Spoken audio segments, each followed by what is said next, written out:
60 жастан кейін ағза бұрынғыдай жұмыс істемейді. Бұлшықет массасы біртіндеп азаяды, жүрек пен қан тамырларына түсетін жүктеме артады. Буындар әлсіреуі мүмкін, есте сақтау мен көру де өзгеріске ұшырайды. Сондықтан бұл жаста күнделікті тамақтануға ерекше көңіл бөлу маңызды. Ал егер 60 жастан кейін балықты жиі, тіпті күн сайын жеуді әдетке айналдырсаңыз, ағзаңызда қандай өзгерістер болуы мүмкін? Балық шынымен жүрекке, миға және буынға пайдалы ма? Қандай балықты таңдаған дұрыс? Және күнде балық жеудің зияны болуы мүмкін бе? Бүгін осының бәрін қарастыратын боламыз. Ең бірінші, жүрек пен қан тамырларына пайдалы. Жасы ұлғайған сайын жүрек қан тамырларының жағдайына ерекше назар аудару қажет. Балықтың ең үлкен артықшылықтарының бірі құрамындағы омега-3 май қышқылдары. Әсіресе майлы балықтарда омега-3 көбірек болады. Мысалы, албырт, сардина, скумбрия және майшабақ сияқты балықтарда пайдалы майлар жеткілікті. Омега-3 май қышқылдары жүрек қан тамырлары денсаулығын қолдауға көмектеседі. Олар қандағы триглицеридтердің деңгейіне әсер етіп, ағзадағы қабыну процестерін төмендетуге ықпал етуі мүмкін. Бұл 60 жастан кейін өте маңызды, бірақ бір нәрсені түсіну керек. Балық жүрек ауруларын толық емдейтін дәрі емес. Егер адамның қан қысымы жоғары болса, немесе жүрек қан тамырлары аурулары болса, тек балық жеу арқылы мәселе шешілмейді. Дәрігердің бақылауы, қозғалыс және жалпы дұрыс тамақтану қажет.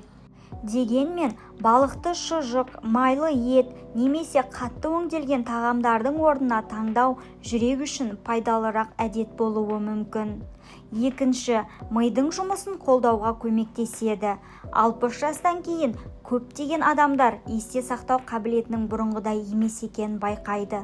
Кейде есімдер ұмытылады, заттың қалай қойылғаны есте қалмайды, немесе жаңа ақпаратты қабылдау қиындай бастайды. Бұл өзгерістердің барлығы міндетті түрде ауыр аурудың белгісі емес, алайда ми денсаулығына ертерек көңіл бөлу маңызды. Балықтың құрамындағы омега-3 май қышқылдары, әсіресе DHA, мидың қалыпты жұмысы үшін маңызды қоректік заттардың бірі. Балықты тұрақты түрде тұтыну жалпы дұрыс тамақтанудың бір бөлігі. Бірақ мынаған сеніп қалуға болмайды. Күнде балық жесем ешқашан ұмытпаймын деген түсінік дұрыс емес. Мидың жұмысына ұйқы, дене белсенділігі, қан қысымы, қанттың деңгейі, әлеуметтік қарым-қатынас және жаңа нәрселерді үйрену де үлкен әсер етеді. Сондықтан балық пайдалы әдеттердің бір бөлігі ғана. Үшінші, бұлшықетті сақтауға көмектеседі. Жас ұлғайған сайын бұлшықет массасы табиғи түрде азая бастайды. Кейбір адамдар 60-70 жасқа келгенде бұрынғыдай күшті болмай қалғанын байқайды. Ауыр зат көтеру, ұзақ жүру, баспалдақпен көтерілу қиындай түсуі мүмкін. Сол себепті қарт адамдарға тек көкөніс пен ботқа емес, жеткілікті ақуыз да қажет. Ал балық сапалы ақуыздың жақсы көзі. Ақуыз ағзаға бұлшықетті сақтауға және тіндердің қалыпты жаңаруына қажет. Егер адам таңғы, түскі және кешкі асында мүлдем ақуыз жемесе, жас ұлғайған сайын әлсіздік пен бұлшықет жоғалту мәселесі күшеюі мүмкін. Сондықтан рационға балық, жұмыртқа, ет, тауық еті, сүзбе, бұршақ, тұқымдастар сияқты ақуыз көздерін қосу пайдалы. Балықтың артықшылығы ол көптеген майлы ет түрлеріне қарағанда жеңілірек әрі пайдалы майларға бай болуы мүмкін. Төртінші, буын мен қозғалысқа жанама пайдасы бар. 60 жастан кейін буынның ауруы жиі кездеседі. Тізе, бел, иық немесе саусақтар мазалауы мүмкін. Балықты жесеңіз, буын ауруы бірден жоғалып кетеді деу дұрыс емес. Бірақ құрамындағы омега-3 май қышқылдары ағзадағы қабыну процестеріне әсер етуі мүмкін. Сол себепті балықты дұрыс тамақтанудың бір бөлігі ретінде пайдалану кейбір адамдар үшін пайдалы. Сонымен қатар балықтың құрамындағы ақуыз бұлшықетті қолдауға көмектеседі. Ал мықты бұлшықет буындарға түсетін жүктемені дұрыс бөлуге көмектесетін маңызды факторлардың бірі. Бірақ егер тізеңіз қатты ауырып, ісініп, немесе қозғалу қиындаса, тек тамақтануға сеніп қалмаңыз. Оның нақты себебін анықтау қажет. 5. Сүйекке қажетті қоректік заттар береді. Жасы ұлғайған сайын сүйек беріктігі де маңызды мәселеге айналады. Әсіресе әйелдерде менопаузадан кейін сүйек тығыздығы төмендеуі мүмкін. Кейбір балық түрлері Д дәруменінің көзі болып табылады. Ал Д дәрумені кальцийдің сіңуіне және сүйек денсаулығын сақтауға қатысады. Сонымен қатар сүйегімен бірге жеуге болатын ұсақ балықтар, мысалы сардина сияқты түрлер кальцийдің де көзі болуы мүмкін. Бірақ сүйек денсаулығы үшін тек балық жеткіліксіз. Кальцийге бай тағамдар жеткілікті Д дәрумені, тұрақты қозғалыс және күш түсіретін жаттығулар да маңызды. Яғни балық сүйекке пайдалы тамақтанудың бір бөлігі. 6. Көру қабілетіне пайдалы қоректік заттар бар. Көзде жас ұлғайған сайын өзгеріске ұшырайды. Кейбір адамдар жақынды немесе алысты бұрынғыдай анық көре алмайды. Балықтың құрамындағы омега-3 май қышқылдары жалпы көз денсаулығын қолдауға қажетті қоректік заттардың бірі. Бірақ көру қабілеті төмендеп бара жатса, балық жеймін, сонда бәрі қалпына келеді деп күтудің қажеті жоқ. Көздің нашарлауының көптеген себебі бар. Қан диабеті, қан қысымы және басқа да жасқа байланысты өзгерістер де әсер етуі мүмкін. Сондықтан көру кенеттен өзгерсе, міндетті түрде маманға қаралыңыз.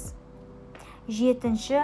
Ағзаға қажетті дәрумендер мен минералдар бар. Балық тек ақуыз бен омега-3 емес, оның құрамындағы В12 дәрумені, йод, селен және басқа да пайдалы заттар болуы мүмкін. Мысалы, В12 дәрумені жүйке жүйесі мен қан түзу процестеріне қатысады, ал йод қалқанша безі гормондарының түзілуі үшін маңызды. Бірақ балықтағы қоректік заттардың мөлшері оның түріне байланысты. Сондықтан бір ғана балық түрін өмір бойы жеудің орнына рационды әртүрлі ету жақсы.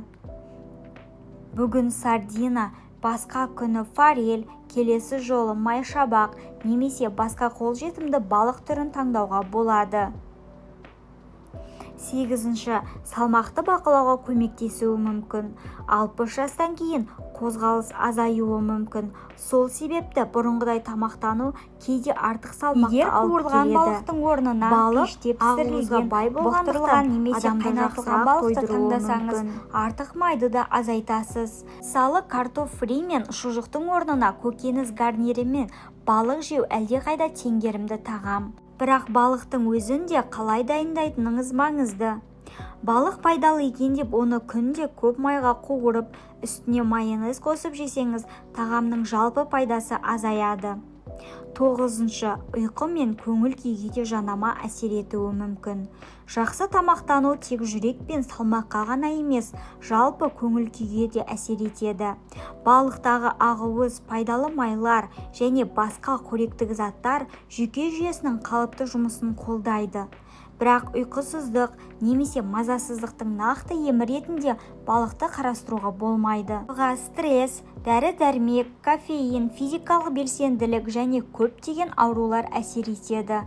Сондықтан балықты ұйықтататын тағам емес, жалпы пайдалы рационның бір бөлігі деп қарастырыңыз. Енді ең маңызды сұрақ: күнде балықты жеуге болады ма? Көп жағдайда балық пайдалы тағам, бірақ пайдалы болса, күнде мүмкіндігінше көп жей беруге кеңес берілмейді. Балықтың барлық түрі бірдей емес. Кейбір ірі жыртқыш балықтарда сынап сияқты ластаушы заттардың мөлшері көбірек болуы мүмкін. Сондықтан балық түрлерін алмастырып, әртүрлі тамақтану маңызды. Сонымен қатар, тұздалған және ысталған балықты да күнде көп мөлшерде жеу дұрыс емес. Не себепті? Себебі мұндай өнімдерде тұз көп болады. Ал тұзды шамадан тыс пайдалану қан қысымының жоғарылауына әсер етеді. Бұл әсіресе гипертониясы бар адамдар үшін маңызды. Сондықтан тұзды майшабақты күнде көп жеу мен пеште пісірілген жаңа балықты жеу екі түрлі нәрсе. Ең дұрыс тәсіл балықты әртүрлі және қауіпсіз тәсілмен дайындау. Ал енді қандай балықты таңдағанымыз дұрыс? Күнделікті мәзірде қолжетімді әрі пайдалы нұсқалар ретінде мыналарды қарастыруға болады. Сардина омега-3 пен ақуыздың көзі. Ал скумбрия майлы балық, пайдалы майларға бай. Майшабақ пайдалы майлары бар, бірақ тұздалған түрінде тұз мөлшеріне назар аудару керек. Алберт немесе форель сапалы ақуыз бен омега-3-тің көзі. Сонымен қатар, өзіңіз тұратын жерде қолжетімді басқа балықтарды да рационға қоссаңыз болады. Ең бастысы, балықтың сапасы мен қалай дайындалғанына мән беру. Балықты қалай дайындаған дұрыс? Ең жақсы тәсілдердің бірі пеште пісіру. Балыққа лимон, аздап дәмдеуіштер және көкөністер қосуға болады. Ал екінші нұсқа буға пісіру. Үшінші бұқтыру. Ал қатты майға қайта-қайта қуыруды күнделікті әдетке айналдырмаған дұрыс. Егер балық консервісін қолдансаңыз, оның құрамындағы тұз мөлшеріне де қараңыз. Балықты немен бірге жеген жөн? Балықтың қасына көкөніс қосу өте жақсы. Мысалы, балыққа брокколи немесе балықпен қияр мен қызанақ салаты, қарақұмық, қоңыр күріш, көкөніс сорпасы. Бұл тағамдар ақуызды, талшықты және басқа қоректік заттарды бірге алуға көмектеседі. Ал балықтың қасына күнде ақ нан, майонез және көп картоп фри жеу ең тиімді нұсқа емес.